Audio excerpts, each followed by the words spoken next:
Hello, good evening. The Rebbe has arrived.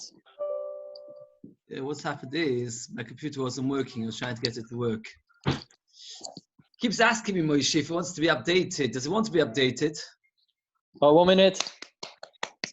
I won't do that now. I might just restart on you. No. But generally speaking, if he asks You have to be clap. It's 8 o'clock. Oh, it's 8 o'clock. Oh, very good. Moshe, generally you want it to be updated? You don't leave it for now. I'll update it. No need to clap. Oh, right, it's okay. Everybody's losing heart. I remember the first week, loads of people were clapping. It's like the sphere. So it's like the sphere Soimer. It's supposed to be clapping 8 o'clock. No, but I disagree. It's first Omer is the opposite. Oh, very good. Every day you're getting more and more excited. Right. Yeah. No, I'm saying in the beginning everybody announces they're doing it, and slowly, Yeah. Absolutely. I'm still in. Yes. But Sal, it's a good job. You can't daven for the Ahmed anyway, so you've got nothing to worry about. I'm fine every night. Today we've got Hulu the Musa. Is everybody ready to be told off? Oh, Ben's here now. It's 8:01. He's done his minute of clapping. Oh, you clapped? You clapped? No, I was making myself a coffee. Sorry. What's work for? To make yourself a coffee or clapping? The kids are clapping. Coffee. The kids are clapping for me. I tell you, the whole part of it was that everybody came outside to clap, and there was a chance to meet the neighbours. But now nobody's outside. It's not quite the same fun. Any time you get to see your Did neighbours. you say coffee? Yeah, it was Coffee. Is everything all right? Why'd you have a coffee at 8 o'clock at night? It's not good for you. I've got a couple of Shiur tonight. I need to... Have you run out of tea bags? No. I'm milkshake now, so... Right. Doesn't Okay. know there's any milk in that coffee. There's not, but the machine's milky. Okay. Oh, you've been much too machmir. What kind of machine is it? An espresso where the frother touches the thing. Oh. Well, you don't drink It's from it probably when- Pav, but... You don't drink from it when you're meaty? If it's clean, you probably- have no problem whatsoever, you should know. Sorry? If it's clean, you have no problem whatsoever. Yeah? Yes, if it's clean. Got, Yes, no issue. Okay, let's get going. Right. Okay. It doesn't matter. You only wait an hour anyway. Wait half an hour, backwards to No, like this. an hour. This is All half. we need is an hour. Well, after that, some place would base about 5 lines from the top. We mentioned in passing, not only in passing, that a lady used to sometimes wear a bottle of perfume around her neck to dispel, to get rid of any bad smells. And we discussed the halachas of a woman walking like that on Shabbos. Since we started talking about perfume, the Gemara now carries on to talk about it. And the Gemara quotes many psukim from Amos. Amos was one of the Treyasa, one of the 12 Nevi'im which are together in Treyasa. Most of Amos is criticism. But there's a little bit of Amos at the end, which is Nechama, which we learned actually the Haftarah Pashas Achreimu, which is a bit of, somebody told me a nice joke. I said I'm going to say start off. We have to start off a bit lighter, especially today with all the Muslim. That being a good husband, Shalom Bayis, is to feel your wife's pain as if it's your own. So my wife told me that she's tired, so I went to bed. Anyway, Kitzur. The Kitzur almost gives Musa. And with more quotes, a couple of psukim about Musa because of the fact that we mentioned about perfume things. Okay. We're up to Sarach Beis Amud Beis, 10 lines from the top. V'reishis shmonim yimshochu. V'reishis shmonim yimshochu. The Navi is criticizing Klal Yisrael for being too busy with indulgences. Omar V'yodam Hashmor, what's that referring to? Zeh Platon. It's referring to this perfume called Platon, which we mentioned in our Mishnah. The article translated as Basalm. I'm not even sure if I'm pronouncing it correctly. Basalm, I'm not sure how you say it. Everybody knows the wedding. Balsam. Are you sure? Balsam. Balsam. Okay. Says the Gemara, Mosiv Rabbi Yosef, if that's what the Apostle is talking about. Af al Platon goes Abuda ben Baba. When the Beis Hamikdash was destroyed, they made many takanas to remind people of the Churban. And one of the things made Gzeira was on Plato and Spolsam. The Chachamim didn't agree with him and they said that you can't forbid it. If you say it's because of Tanug, why didn't they forbid it? They should have forbidden everything which is a pleasure. And it says the Gemara, according to you, he used to drink with wine that was thrown. It's a kind of wine which would come in a tall glass, which would have two spouts, and two people would drink from it at the same time, and that will cause the wine to be thrown from side to side. When you drink from a glass, it causes the wine to be thrown from side to side. They would drink wine at the same time, juggling it. Imagine taking a cup of wine, throwing it to your friend, and he throws his cup of wine to you, and you both drink at the same time. Somehow the Rishonim say, interestingly, this would actually improve the taste of the wine. I don't know how exactly, maybe it would air better, it would have more air, breathe better, but drinking from two spouts, alternatively throwing cups of wine and juggling them at the same time, would improve the quality of the wine. So the Gemara says, it should be forbidden. Oh, no, that's not exactly correct. I appreciate you putting it in, Yossi, I assume, but it's not really the way it is. This is two straws from one can. The way Rashi explains, it was one cup with two spouts coming out of it. But it's sweet anyway, but it's not the right picture. And also, it's not wine, if I may say so. But anyway, the Gemara says,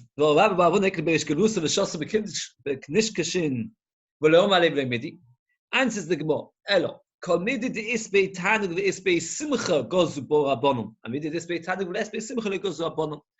Beis Hamikdash was destroyed, they only forbade things that provide two things. They are joy and pleasure.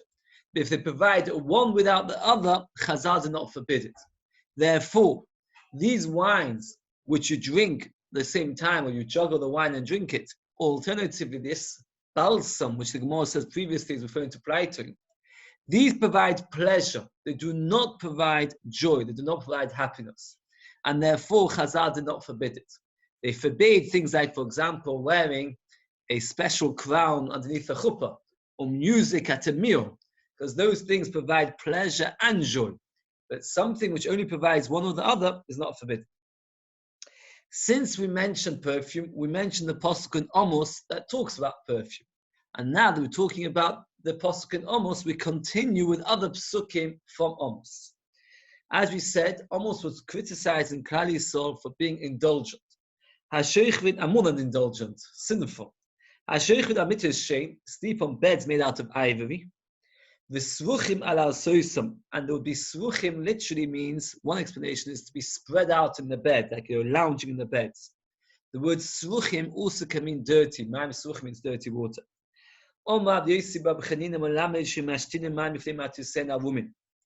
They would urinate in front of the beds undressed. In old days, people would always sleep undressed.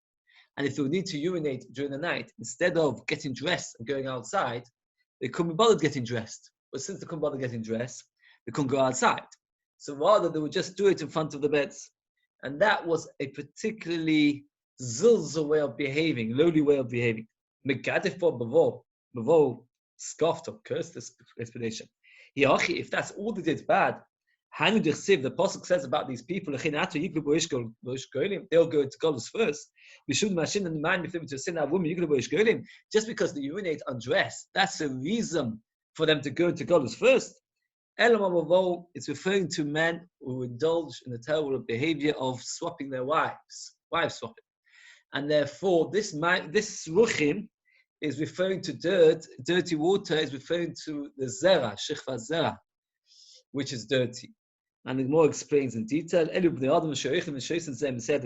together, they'll attach the best to each other, they'll swap the wives, and the bed would get dirty with shechva, which is not theirs. So the Gemara's got two explanations. What does it mean? Does it mean urinating in front of the bed undressed? Or does it mean being a shechva with a person's, with somebody else's wife? Some say it's a brisa. 3 things bring a person to poverty. Some do urinate and dress in front of his bed. Some doesn't wash his hands properly. And the one that his wife curses him in front of him. And the more explains in detail each one. Where he's facing the bed. Then urinating facing the bed is wrong. The other way around, less on board, that doesn't matter. Facing the bed, it doesn't matter. So we only said if you do it onto the ground. Urinating into a vessel, that doesn't matter. It means urinating on the floor, facing the bed, while a person undressed, that's zilzul. The Marshal says, and neos comes from a person behaving in an unhuman-like manner, in a way that is an animalistic. Because Akshrochu provides parnasa for human beings, success in parnasa comes for human beings. Animals just get the basic minimum. Therefore, when a person behaves like an animal without any tznius, you can't expect to have financial success. So that's the first one. A person does not wash his hands. If he washes but not properly, less lambor, that doesn't matter. Says Bovlan Milsi, that's incorrect. I wash my hands with a tremendous amount of water. And gives me a tremendous amount of blessing. I remember many times being a certain Tom's Chochem, and every time he used to wash his hands, he used to pour loads of water. And he used to say to me, I used to watch him because I used to learn by him. He used to say, I'm washing with a lot of water, that Hashem should give me a lot of money. Like Rav Chisda used to say. Was he rich? And he's extremely poor. I was about to finish off. I don't know what the answer to that is. Rav Chisda said, I wash with a lot of water and I get, you're showing us, Yossi, what is water. So if you wash with a lot of water, you'll be zeicha to a lot of wealth. But B'Yashiv, it's interesting, asks a kasha. I don't know if any of you, last week's Pirkei Avos was, not last week, sorry. You don't serve Hashem in order to get paid. So why would the Chisda say such a thing? I'm washing my hands with a lot of water that I should get a lot of money. How is that? Is that how you speak? And he says, it's a klal godel in Torah, he says, that whenever you do a chumrah, you're allowed to ask for reward immediately. You're doing an obligated mitzvah, you're not allowed to. He says this is a very important rule, he brings many proofs to it. So therefore, washing with a lot of water, you're allowed to say, I want to get rewarded for it. Okay. Anybody remember another place where we had such a thing? Not so easy. That when he was tired, he would stand next to his medrash and dafka stand up for Talmidei Chachamim, and he used to say, I want to get rewarded for it. The question is, how can he do it? The answer is, because he didn't have to go there to stand up for them. So it was a chumrah, so if he can, okay. So that's the second thing. If a woman curses her husband, that she doesn't have enough ornaments, talking about a situation where the husband can afford to buy more jewelry, and he does not. So therefore, Hashem says, Mashal says this point, you don't provide for those who are asking you for help, I will not provide you either. And that's a terrible it's a terrible thing for us. It's more above a mitzvah than the end of Perek Hazor. And Rav used to tell to people, if you want to become wealthy, be kind to your wives. It's interesting. So that's why if your wife tells you that she's tired, getting back to that joke, you must go to bed. You want to show that you share her pain. Okay. The Apostle continues darshaning about people that behave in immoral ways. What the Gemara does is interrupts the Pasuk with every phrase and explains what the Pasuk means. The Bnei Sion were high. For the girls would walk outstretched in heights that everybody should look at them to attract attention. They would walk with their necks stretched out. They would take very, very small steps. Rashi says, when a person's got his neck stretched, he can't see the floor. Since he can't see the floor, he's scared he might fall. So therefore, what does he do? He takes very small steps. So when the Pasuk says they walked with outstretched necks, it means they took very small steps. Why did they take small steps? Because they knew they were beautiful and they wanted men to look at them. They have a molam kuchlan, they would fill the eyes with with color, and they would hint to the men, come and look at me. And the Rashon explained the sakrois can be read as sickle. Sickle is a kind of eye blush, eye color, and sickle can mean to hint. So we're using the word sakrois senaim, we'll translate the word sakrois senaim in two different ways. They use the sickle, which is a kind of color, as a way to cause sickle, to cause the men to look at them. Holech v'tofif, they would go floating. How do you float? They would walk a tall girl next to a short girl. That way, the taller girl would look more noticeable and again would attract attention. Back then, to achasno actually can mean a word of poison. They would put perfume inside the shoes, a bottle of perfume inside the shoes. They would go in the marketplace of Yerushalayim. They would kick the floor very hard. The perfume would spray onto them, and Yetzirah would come into them like poison. So they'd have a bottle of perfume which would stick underneath inside the shoe, and then they would stamp their feet and spray perfume, and that would come in like a poison, meaning it would cause a huge Yetzirah. So like the poison of a annoyed snake. Mashal says again, to achasno comes from very similar, if you change the letters around, from kaas. A snake sends out poison when he's angry. Eches also means poison. It's like an angry snake shoots out venom, they would shoot out the perfume. I remember once when Shusha Pinker speaking, I used to say, it's very common, we have the 400 bus from Yerushalayim to Bnei Brak, 402 as well now, where every night you've got chas, not now, not in the lockdown, be chastas, and women would go on to go from Yerushalayim to Bnei Brak for chastas, from Bnei Brak to Yerushalayim to chastas. And he used to say that I get on the bus, Shusha Pinker said this, I always find it interesting, he spoke about himself like this. It's an unbelievable person, every time you read about him, you get a new appreciation of how great he was. But anyway, he said like this, I get on the bus and all the women I put perfume on to go to their chastas. And he used to say that you don't realize, he said, I'm only a human being. And when I get on the bus with all the perfume, what do you think I'm thinking about? He used to get very upset about it. He used to say, better, a woman should take a small bottle of perfume in the handbag and only put on the perfume when she actually goes into the chasna. Something like that. Anyway, my bonus and what was the terrible punishment? And here again, the Gemara interrupts each part of the pasuk and explains. Instead of the perfume, should be mak. What's mak? Mokim should be spasbois. The place that they would get perfume, nasa namokim. It became all kinds of, there's a nice word for it, decay. When where they used to put perfume on became decayed. Betachas chagur, instead of the belt, nikpo. Mokim shir chagur is betzil, tzil was a beautiful belt. Nasa the coffin would get bruised.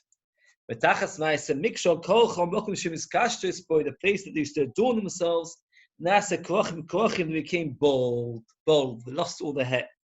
Betachas p'sigil machgir sak. Rashi explains p'sigil. It can be read as a pesach gil, an entrance of joy. An entrance of joy. P'sochim amevine de gilo. Entrances that brought joy. It's actually referring to the intimate place by a woman. Yul machgir sak will be a place where they would have to put sackcloth. Kitachas yofi. The last one explains, pain instead of beauty. Ki is a shorter word of the word kivo. Kivo means pain. Pain instead of beauty.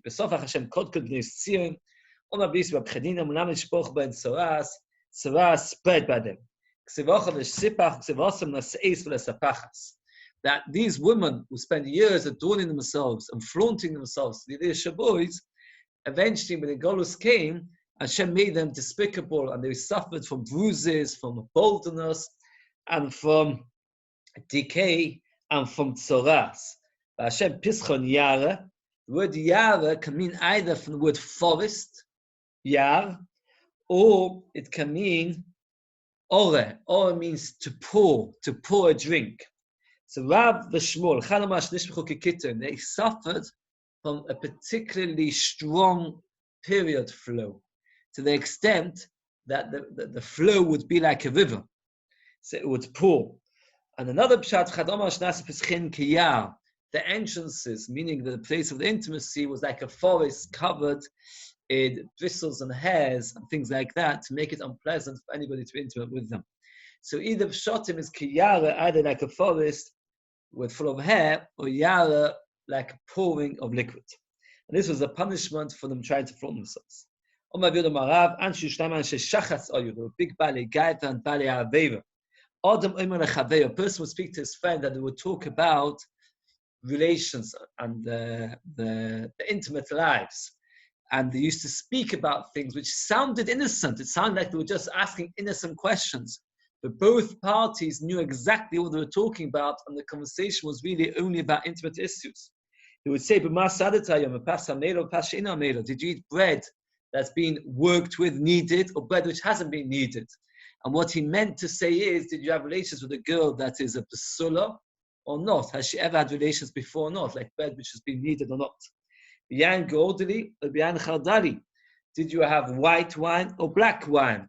Which sounds innocent, white wine or black or dark wine. But really they meant, did you have relations with a dark woman or a light woman? It's top Samach Gimel Amud Aleph.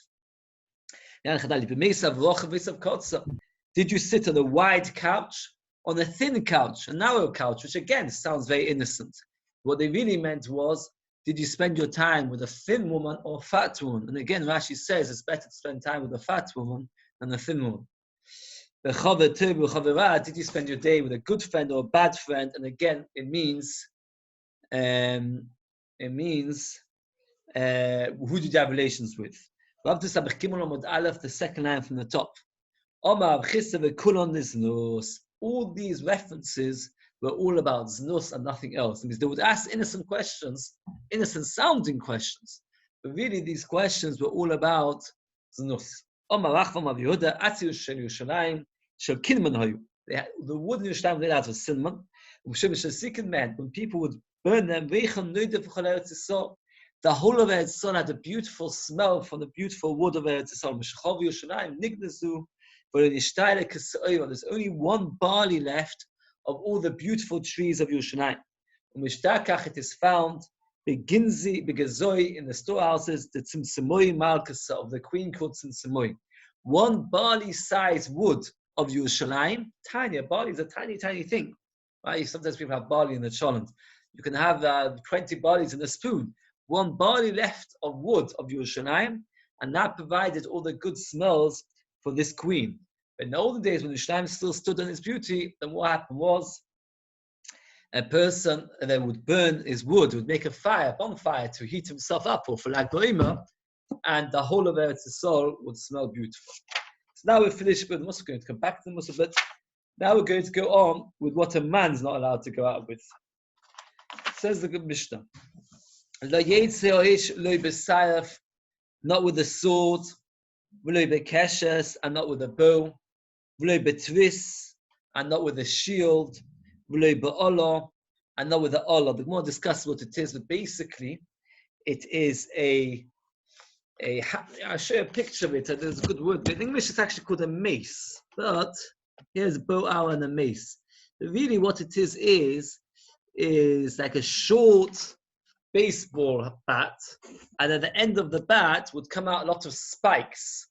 But actually, so I was learning with somebody, he said to me, it's a bit like, if you ever see pictures of the Iron Age or the cave man, going to talk about evolution or the rest, we always have a picture of some man walking around with some ragged clothes and holding like a big club. Oh, it's a club with a lot of spikes come out.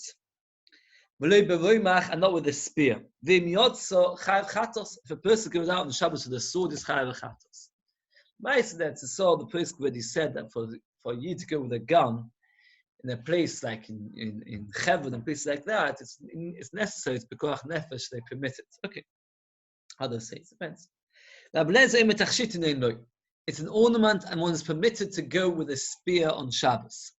And this again shows us a very ancient thing. We are used to the idea of ornaments or worn. If I walk around King's Road with a spear in my hand, according to Abeleza, that's okay, because it's an ornament. But I'll say to you, but where's the ornament? It's not on my clothes. I'm holding it. The answer is that an ornament which is considered an ornament while you hold it, that's also good. Right? Some ornaments, if a woman wants to take a hairband and hold it in her hand, so while it's in her hand, it's not an ornament, so it's forbidden. while it's in her hair, it's okay because it's only an ornament while it's in her hair. And Sheinkin, for a man to carry a spear, what is it an ornament when it's in his hand? So therefore, that is the way of having that ornament, so it's okay. It's only for gnai, it's only for a disgrace. Shenema, it says that when Mashiach comes, they'll cut down the swords and use them for plows. And they'll use the spears as things to cut down, as harvesting tools. One nation to another nation will not pick up a sword, and they will not learn to any more about battles. So the mission finishes off. Biris tahora. Biris, which we talked about once before, I'm going to talk about more, is a garter. It's what a woman wears around her stockings, that they shouldn't fall down. They're toy, they're not mekabel tumah. Shabbos, and you're allowed to walk with it on Shabbos. The Rishonim will say two explanations. Either a garter is not ornamental, it's just utility, and women do not show it off. Alternatively, and therefore that's why she's permitted to walk outside on Shabbos with a garter. Alternatively, even if it is beautiful, she will not take it off to show her friends, to admire, because she's worried, she's concerned that that her socks will fall down and then she'll show her legs. So either way, she's allowed to wear a garter. Kavolim, we more discuss what kavolim are, kind of chains. To mean they need to remember Shabbos to mekabel tumah, and you're not allowed to walk with them on Shabbos. It says, well, my ola kulfa, which we described before, is like a club. Do Yossi, you've got any nice pictures of a club with spears coming out of it? Maybe you put some on. Anyway, you haven't got. Okay. So the point is, it's a kulfa. It's like it's a club with spikes out of it, and that is forbidden on Shabbos. We're now going to have a bit of a gemara regarding Mashiach. We know that one day Mashiach will come, hopefully very soon, and we also know there's such a thing called Olam Haba, Tchias HaMeisim. And the gemara discusses a little bit with other gemaras in Sanhedrin as to what exactly is going to happen. And we have a machlokes over here. That means there are different stages. And one of the big questions is, when Mashiach comes, will it be a time of open miracles or not? Will the world continue as it is, with a small exception that the world will recognize that we have to serve Hashem? That is a very fundamental question, which is machlokes Rambam and Raavad at the end of Hilchos Malachim. The Rambam says nothing will change. People will die, people will be born, but the world will come to recognize Hashem. Hashem King of Raavad says no, there'll be open miracles. And this machlokes Rambam Raavad is actually our discussion, this Gemara over here. In our Mishnah, the machlokes was, are ornaments considered, or spears and arrows and swords, are they considered to be ornaments or not? So it's like this. Tanya, oh, very good. Who put this on? This is a olah. This is an olah. It's a club with spikes coming out. That's how Rashi says it is.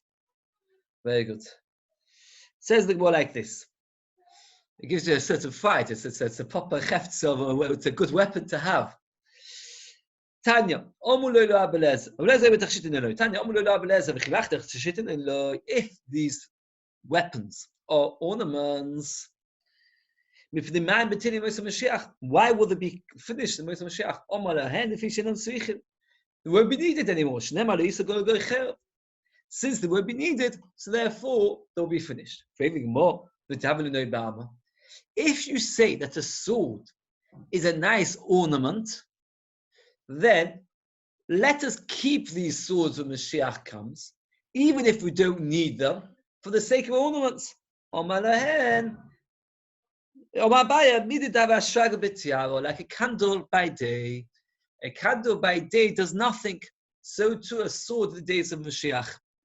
It's interesting if you think about it. When you go to these posh, when I was a child, the parents on very occasional summer holidays would take us to these old English homes or castles.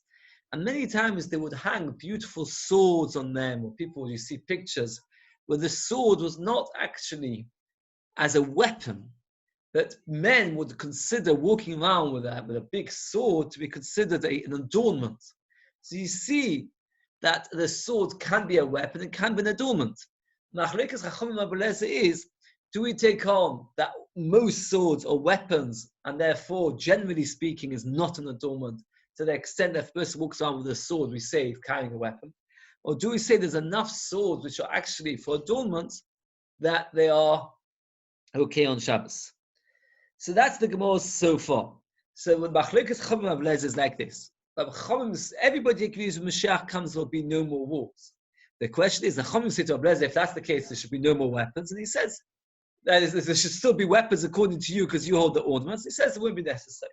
Or Pliga de Shmuel, this we just said, that there'll be no more wars when Mashiach comes, it's arguing on Shmuel. The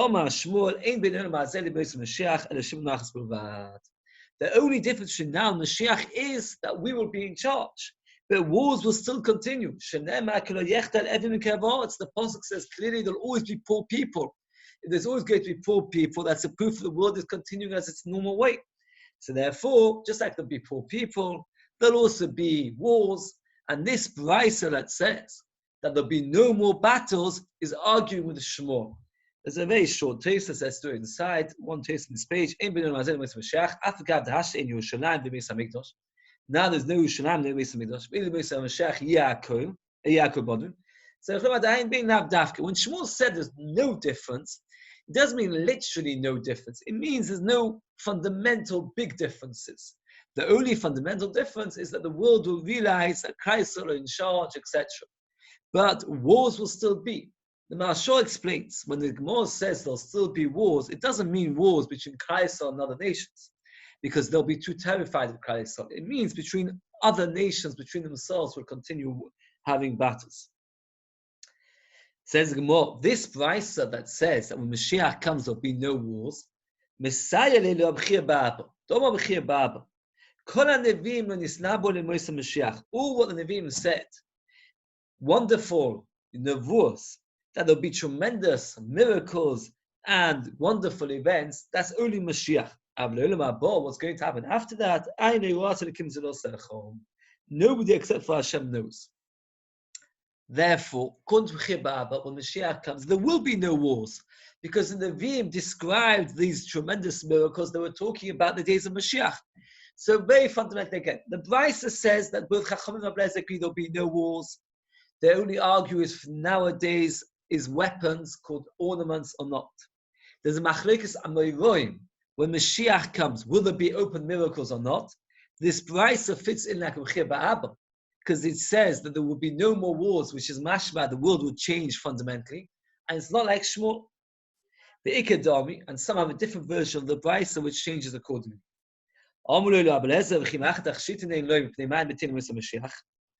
If there are ornaments, why will there be bottom when Mashiach comes? Even when Mashiach comes, there will not be stopped. There will continue to be war when Mashiach comes. That's like Shmuel said that there will still be war. And he argues with Chibaba that says there will be no wars. So we see already that the Gemara itself says that we're not sure exactly what's going to happen when Mashiach comes. And I think there's a very important message here. The Rambam himself writes it in Hilchos Malachim. He says that people who talk about what's going to be when Mashiach comes, they should know that it doesn't add not closeness to Hashem, not love of Hashem, and not fear of Hashem, and they're wasting their lives, and they eventually get involved in Averos, discussing too much what was going to happen. And we see over here a fundamental Gemara. Just a few days ago, somebody called me up, he read a sefer and said all kinds of something, but it wasn't a sefer, it was an English book. They called it a sefer, so published. I said you can put the book in the bin, because the point is, anybody who brings out, it's clear from the Rambam, we have no idea. The Gemara over here has got a whole argument if there's going to be even wars when Mashiach comes. Will there be poor people? It's not something that we have any ideas about. That's not our job. There's a very interesting shuva, the last shuva of the Chasam Sofer and Hilchos Sefer, where he writes, I'm not interested, if you'd see this shuva, you'd get a shock. He says, people talk to me about Mashiach. That's not something that I spend my time busy with. I have to serve Hashem because He told me. I know I'll be rewarded. I know there'll be punishment. I know eventually HaKadosh Baruch Hu will bring Mashiach, and I look forward to it. But to discuss what will be and how it will be, that's something which doesn't interest me at all. That's what he says. And he says, and if somebody would say to me, he might very sharply, and if somebody would say to me that Mashiach is going to be completely different from everything that I've ever heard of before, is that going to change one iota on my obligations to serve Hashem? Nothing. It doesn't change anything at all. My obligation to serve Hashem will be before Mashiach and after Mashiach. It makes no difference. That's not something which you have to be involved in. Okay. What about all the Nevuos? In all the Nevi'im, there's lots of Nevuos about when Mashiach will that come. is to show us how great and how powerful Hashem is, that He can do all of these things, and how much He loves us, that He will do great things. But that means to get involved in what it looks like when it will be and everything else. I don't know, you should know, I was before Pesach, there was always queues in the shop. And a few days before Pesach, it was nice, somebody came, my daughter came home and said that on Thursday, it was a Monday afternoon, on Thursday Mashiach's coming. So I said to her, it's absolute nonsense, and you shouldn't think about it for another second, it's all rubbish. And then what happened was, I forgot about it. A few days later, I was standing in Havas, somebody who was a Choshva person in town, standing behind the queue, waiting for ages. The queues were horrific. And he said to me, his daughter yesterday was completely, this morning, it was Friday, completely broken. I said, why in the world was she broken? I don't know if any of you even heard about this. So he said his daughter was told that Thursday Mashiach is coming. It was Friday morning, she spent most of the night awake, and Friday morning Mashiach hadn't come. And I said to him, you did a mistake. If I'm allowed to say, you did a mistake. I said that you should have read it. Well, as soon as you heard your daughter, it is a mistake. It is a big mistake that people make. It's not, I don't know, did any of you hear about this Thursday Mashiach is coming? No, none of you heard about it. Oh, Yes, I heard about it. You heard about it? Yeah, I heard some children, someone said that their children were preparing their Shabbos clothes ready for it. I hope you stopped them. Yeah, I didn't think much of it. I just sort of... You heard about it. I can see, Baruch Hashem, most of you are too busy. Why'd you stop them? Because it's wrong. It's wrong. That's not the way Akshbuch wants us to live. Because on Friday, Mashiach doesn't come and put away the Shabbos clothes. If they're going to keep out the Shabbos clothes, they should keep them out all the time. Mashiach can come on Thursday, come on Friday, come on Shabbos, come on Sunday. The answer is because they heard from somebody. What? Before Pesach, Reb Chaim and everybody, they were talking about Mashiach coming. Now they've stopped because they thought that people would lose emunah in Mashiach if he doesn't come. But before, everybody was hacking all the Gedolim before Mashiach that he's coming. But it's different.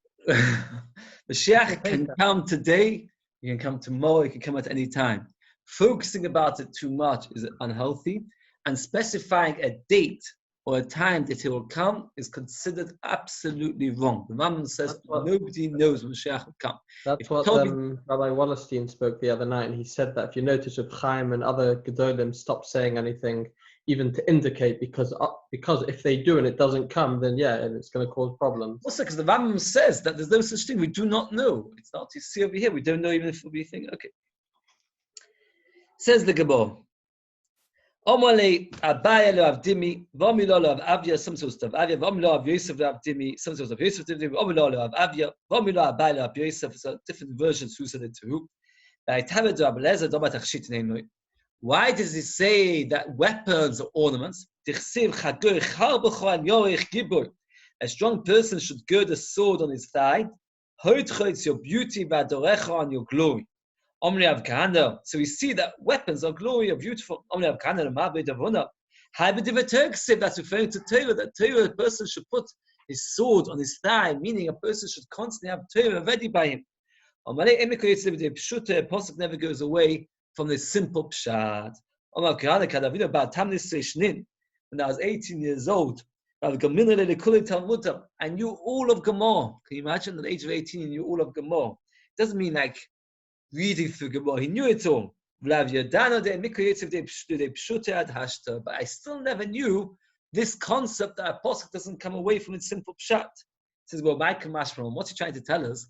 That he knew all of Shas, but not this idea. And it says, that a person should learn, even if he doesn't understand. Rashi explains that he knew Rabbi Elazar's shitta that weapons are ornaments. And he knew that the Mekoy of Rabbi Elazar is from this pasuk. And he had the kasha, how can you learn it from this pasuk? Because this pasuk is referring to Talmidei Chachamim. But it didn't stop him from learning something else. He had kashas. But what happens is a person has to learn, know it all, and only after you've learned it all, then start working out all the logic and the background and understanding that comes with it. But not that first you should wait until understanding everything before you learn the next thing, because you'll never learn anything like that. So the same thing is you learned everything, and only afterwards you understood the logic behind it all. Siman Zos. The next Siman is the word Zos. The Achronim get very, very busy. What in the world does this Rosh Hashanah Zos stand for? There's a pshat that the Zayin is for Abelazar, the Reish is of Shlokish, and the Vav Tov is V'Talmidehem. And the next few Gemaras all describe Talmidei Chachamim learning together, and most of them are quoted either by Abelazar, or by Vishlokish, or by their Talmidim. It's an interesting simon, but we don't really understand what the simon is teaching us. We sharpen each other with halacha. Means by asking and questioning, they sharpen each other.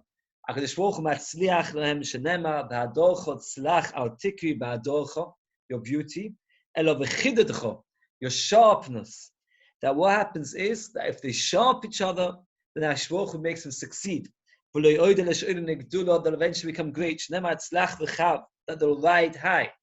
You might have thought even if they argue just to be arrogant, only if they're looking for the truth. That you might have thought if they become balei gaiva, if they become arrogant, they'll also succeed. Only if there's humility, then there's righteousness, then there's success. If they do that, they'll be zeichet to Torah, which was given in the right hand. And they'll be taught the fears of Yeminecha, which was given in your right hand, which is Torah. They'll be zeichet to the things that are said regarding the right of the Torah. The more explains. What does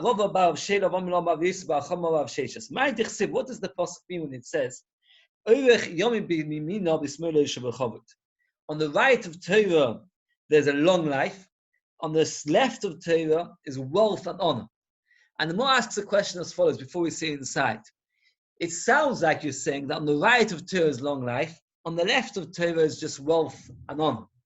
Does that mean that if on the right-hand side of Torah there's no wealth and no kavod, at the end of the day, if there's long life, there should be oisha v'chavod.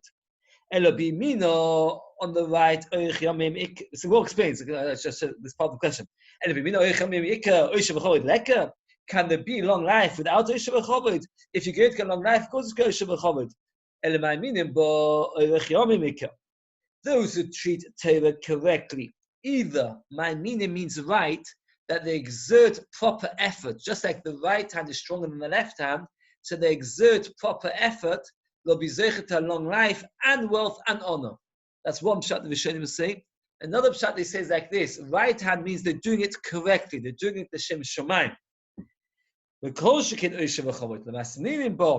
who work with the left hand to Torah, i.e., they don't learn with all the effort, only with a bit of effort, or they learn Torah, but they don't do it for the right intentions, they do it for the wrong intentions. They'll be zeichet to wealth and honor, but not to a long life. So we see over here that for Torah, if a person learns Torah, if it properly with the right intention, they'll be zeichet to everything, long life, oisha v'chavod. And if not, it'll only be zeichet to oisha v'chavod, but not for a long life. That are pleasant teachers on halacha. Hashem listens to them. And the Apostle carries on. What's the Apostle say about them? Hashem listens. That Hashem listens when He hears the Chachamim who deal pleasantly to each other with halacha. Ein dibur lo nachas, the word dibur is always pleasant. The pasuk there says Yad B'Amim Tachtenu is the pasuk we say before Tkiyas Shofar, and it means Yad B'Amim Tachtenu. Hashem will make the nations humble in front of us. And the idea is that the word dibur comes from humility. So Od Nidbu Yireh Hashem, when they speak to each other with humility, then Hashem listens. That pasuk finishes off because if a Sefer Zikaron Yireh Hashem ulechosh v'shmoi. What's the word chosh v'shmoi mean? The person intends to do mitzvah and never did it, he gets rewarded as if he did it. Very, very important point. The person makes an effort to try and do a mitzvah, even if he doesn't manage at all, he gets rewarded as if he does it. The Chofetz Chaim used to emphasize this a very lot. If you go to a cobbler and you ask him for a pair of shoes, and he says to you, I tried, but I never managed. Now you can pay me. What would you say? No, I'm not paying you. I've not got a pair of shoes. What should I pay you for? With Torah, it's not like that. With Torah, a person gets paid even with the full wages, just for the effort. So imagine the people, for example, who could be getting paid a lot more for the learning of today, but we're exerting effort to the children in the background and all the noise and the disturbances and all the worry on the head, more than we can get paid sometimes for learning dafim and dafim without the effort. The Baruch Hu pays only for effort. He's not interested at all in success. I just have to mention that I once learned in the Kollel, was something that was called Yaakov Yeshua Zak, the grandson of the Chofetz Chaim. He was a very scary person. He was a brisker. He had chubbas that you can't possibly even imagine. On the whole sukkah, he never stepped out of the sukkah. And he used to write his own sefer. Every chummah you can imagine, he used to grind his own wheat for the matzahs. And once his son-in-law told me a story, until today I just think about it. For his first daughter's chasna, he hired a photographer. And the photographer was already a lot older than me, this Rosh Hashanah. I learned by him years ago.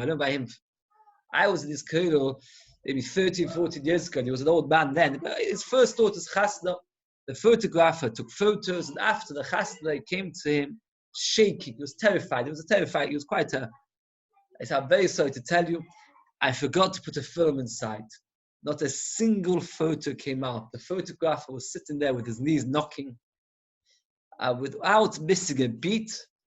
Rosh Hashanah, Yaakov Yeshua Zaks, big tzaddik, said to him, so how much do I owe you? I still want to pay you for the hours that you came. Can you imagine such a story? That's galus. No, api aloha, you don't have to pay. But, can you imagine that with nefesh, not a single photo from the chasna, nothing? I think that's galus. But Baruch Hu behaves like Baruch Hu rewards us for the efforts, regardless of anything else. I said to him, it's a great thing is what did the Kala say about the whole story? No, it's easy on the father of the Kala, but person says a mitzvah like he should, will not get to hear bad news. Will not hear any bad news. Even if a person does a gzeira, Hashem can cancel it. The word of Hashem is rules. Who can tell Hashem what to do? And the next pasuk says, that a person who keeps the mitzvah will not hear bad news. And you can see from the continuation, from the fact that put together, that the person who keeps the mitzvah can tell Hashem what to do. I've got to this medrash once, the medrash in Keheles of all places. I once said it before. People, you know the story of Gilas Esther. Mordechai Tzaddik hears about Haman Rosh's Gezerah. He comes to the palace in sackcloth, and the Queen Esther trembles away. So the Medrash in Keheles asks the Kasha, why did Mordechai Tzaddik hear the news and not Esther Malka? Why didn't she hear the news? Why didn't she hear about the Gezerah? She was in the palace. Says the Medrash, she was Pesach cleaning, because it was a few days before Pesach. The writing of the letters occurred on the 13th of Nisan. Pesach cleaning is a mitzvah. And Shomer mitzvah lo yeda dovavo. When a person's busy doing a mitzvah, Hashem will never allow him to hear bad news. Can you imagine such a thing? She was Pesach cleaning. On the Pesach's Pesach cleaning, Hashem can't let him have bad news. And therefore, then she never heard about it. Only when she stopped to speak to Mordechai Tzaddik, then she got to hear the bad news. Listen to each other. Shenema Yesheves Baganim, Ganim is the gardens, so you should be Samedrash, Chaverim, friends, Nakshivim Nekoilech, and listen to your voice Hashmiini. If they don't talk to each other in halacha, even if they know by themselves, go in the Shechnush with Salekes Misol, Shnema Brach Doidi, the next pasuk says, with Menach and Tzvi, the Akshbochu, when he sees the Chum not learning together, he gets very, very upset. They gather together to learn halacha. Hashem loves them. Digvei literally means a banner. A banner is used to gather people together. As long as they know basics idea of how to learn, and they're trying to learn together, and the world continues. They don't have a Rav to learn from, so they decide if they don't have a Rav to learn from, so they'll learn together. Therefore, Baruch Hu loves them because they're trying their best. And therefore, if they've got nobody to learn from, they try together to get through the sugya. Baruch Hu has love for them. Once we mentioned one statement from him, we mentioned others. Better is somebody who lends money to help people get back onto their feet more than somebody who does tzedakah. Because tzedakah causes embarrassment. Or matter bekis, somebody who gives an investment to a poor man that he should then be able to properly get into a proper job. It means the least is tzedakah. Better than tzedakah is a loan that he can open up his business. Matter the kisses where you actually provide them the business. That's you employ them. Rashi explains what happens is in those days the way they used to do it is you would give your cow to someone and he would look after it, and whatever the cow became improved in value, he would keep 50% of the profit to give you 50%. Like an investment nowadays. Let's say you give somebody a shop and you say to them 50% of the profits of the shop I'll get because it's my shop, 50% you'll get. That is the greatest because you're giving them a proper job. If the Talmid Chacham is as difficult and as zealous and as unpleasant like a snake, time around your loins. If the Amoritz is a chassid, you don't live next to him. It's a very harsh Gemara, not mincing words. You have two kinds of people. You can have a Talmid Chacham who's harsh, scary, shouts a lot.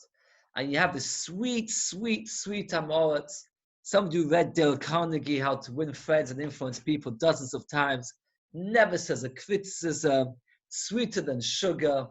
Who should you choose to have as your friend? Talmid Chacham was constantly shouting and is harsh like a snake, or somebody who's not a Talmid Chacham and is as sweet as can be? The answer is you're better off with the Talmid Chacham and not with Amoritz. The Talmid Chacham, because he knows Torah, will influence you for the better, and the Amoritz will not. There's a sefer called Even Shleimo. It's a compilation from the Vilna Gaon. And he says there's something, I've shown it to people, I don't know if you like this too much, and I hope it doesn't upset you. Is the Vilna Gaon writes that you will generally find that those who do not learn Torah can sometimes have much nicer midas, much more pleasant. Can you imagine such a thing? Says the Gaon, why is it? Because the Yetzer Hara wants to convince people that learning Torah is no good, and therefore he encourages them to be kinder in order that people should be influenced by them. Learning Torah doesn't make you a better person. It's interesting. I'm only repeating to you the words of Gaon if you want. We need that one day I'll bring you the Gaon inside. You can one day when this lockdown's finished. It's very frightening, Gaon. I said it sometimes, people. I remember I used to give shiur, I've mentioned before, in Chashmonoim, in Modi'in, to Mamish Mizrahi places. And I met people who Mamish had but they were so nice, you can't imagine. Unbelievable. Mizrahi, proper Mizrahi people who, but the midas were just unbelievably kind. I don't know. You have to know how to take this going, etc. Maybe Mizrahi people get more creative than many other people, and if they're being well, etc. But can't categorize people, but it's just interesting. The Gemara says over here that if you've got Talmid Chacham who's like a snake, keep him next to you, and if you've got a Amoritz who's as sweet as can be, keep away from him. A person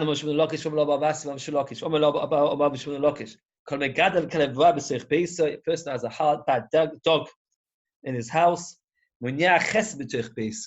People won't come collecting because every time he comes collecting, a dog will come out to bark and run for their lives. So by having a dog, any dog is like that. What? So that you can't get any dog. No, only a bad dog. Any dog. But nowadays people are even scared of normal dogs. Yes, you're right. No dog.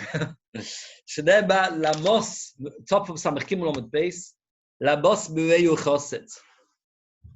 That mos shekain, the Gemara says, but Lashon Yonis in Greek, kohen the kind of mos. Lamos is a dog. I don't know. I've never spoken Greek. But if you speak Greek, the word lamos means a dog. So a dog keeps away from doing chesed. But that way, it stops the person from Yiras Shamayim because if nobody's collecting, the fear of Hashem will reject. He said, that was that woman, that went into her house to bake. A dog barked at her. She was expecting a child, and the child uprooted and moved out of his face and died. The master of the house said, don't be scared. The shkili nive, his teeth have come out. The shkilin tufri, and his nails are gone. So he can't claw at you and he can't bite you. He's got no nails and no teeth. Amalei said him shkulu tivusoch, take your grindness, v'shadya chizri, throw it on the thorns. Not Vlad, the baby's moved. It's too late. That baby's died. The fact that you tell me now that the baby that it's not scary, it's too late. The shock had already caused the baby to die.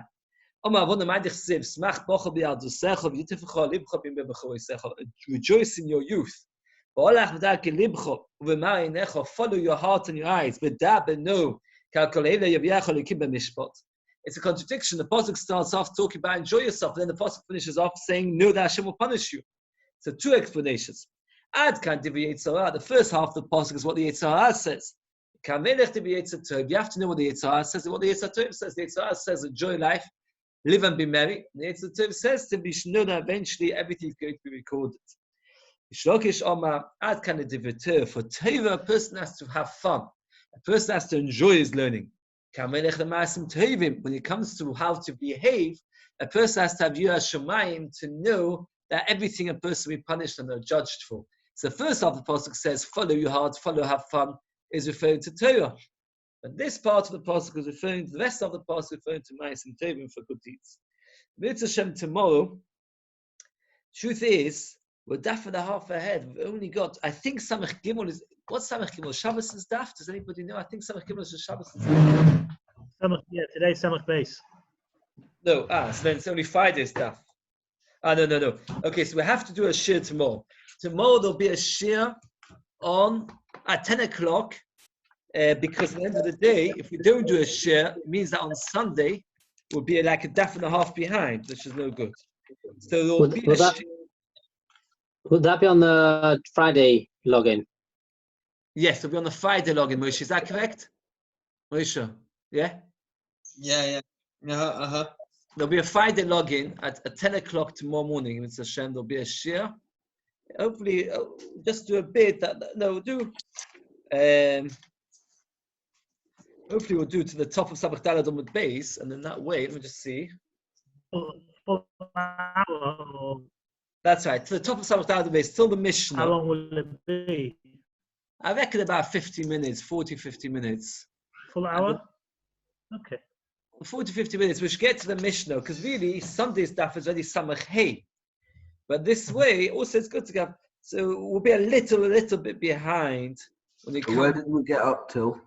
Just now we go up to Biris. Now the rest of the Gemara tomorrow is mostly halacha, a tiny bit of a gadita, mostly halacha. And then we're going to get to Samach Dalad on the base. For Sunday, we'll start the Mishnah on Sunday from the Mishnah Samach Dalad on the base. And tonight is Pesach Sheni. I hope everybody bought a lechaim. We should have 4 cups of wine. Yeah, there's a big 4 whiskeys would do. There's a big shaila in the Rishonim. Have you got lechaim? Yeah.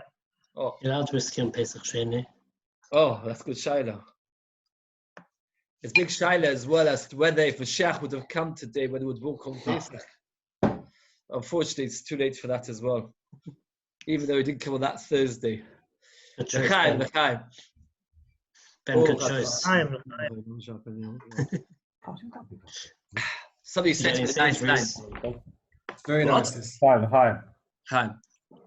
Somebody said to me, if only essential businesses are open, so why is the government still open? You've probably heard this already. If only essential businesses are still open, why is the government still open? No. Sweet joke. Anybody got anything nice to say? Someone else said if they're not sure about lockdown, they should put it to referendum. That seems to work in this country. In 3 years' time, we'll still be discussing what the outcome is. I haven't heard the news. I've heard, though, that they're carrying on the lockdown, aren't they? Yeah. Did he stay for how long? Sunday. 3 weeks? Or he didn't say 3 weeks? Find out on It's Sunday. more fluid now. Things will change, very slightly. I'm curious. In Eretz Yisrael, only 200 people, 230 or something. In England, more than that every day. What's shut? Things like, is that meant to be like a nest? Is that a nest? I can't hear. Yeah. Probably. Worked. We've still got flights in and out of the country. It's still going till today. Mad. Somebody said today, which was quite true, it was like, just because lockdown being lifted, the only thing that means is they've got more beds available in intensive care for everybody again. Yeah, but that's what the government care about. They don't care Exactly. about people. They won't bother them if another 20,000 die, as long as the economy doesn't crash and the intensive care can cope. That's the two things that they care about. At the end of the day. We're already on number 1 of Europe. Yeah, Yehuda, do you know why though? not- Because not- if not citizens. the economy dies, and a lot more people die than will die from the virus.